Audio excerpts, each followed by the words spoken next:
আসসালামু আলাইকুম ভিউয়ার্স, আশা করি আপনারা সকল ভালো আছেন। আজকে আমাদের এলাকার কৃতি সন্তান আমাদের ফজর আলী চাচা আমিনপুরের কর্মগুণে উন্নতি বটে, কর্মগুণে সুনাম জোটে। আমাদের এলাকার ফজর আলী চাচা থেমে নেই, উনার কর্ম করে এত দূর এগিয়ে এসেছেন। বাড়ি করেছেন, গাড়ি করেছেন, বড় ছেলে কুরেশিয়াতে আছেন, ছোটো ছেলে ওমানে আছেন। আল্লাহ ওনাকে সুখী করেছেন।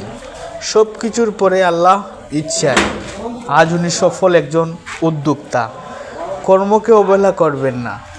কেউ বিদেশে গিয়ে কর্ম করে, আবার কেউ দেশে অভাবে কর্ম করে। সব কর্মকেই শ্রদ্ধায় দেখবেন, শ্রদ্ধা করবেন।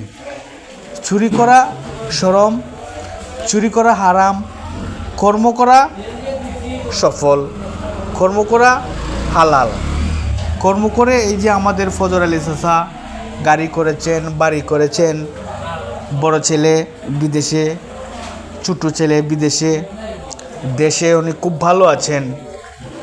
উনি আমাকে ডেকে নিয়েছেন, বলেছেন বাতিজা আমার জন্য একটা ভিডিও তৈরি করো। আমি এই যে বাঁশের কাজ করি, টুকরি তৈরি করি, কাঁথা তৈরি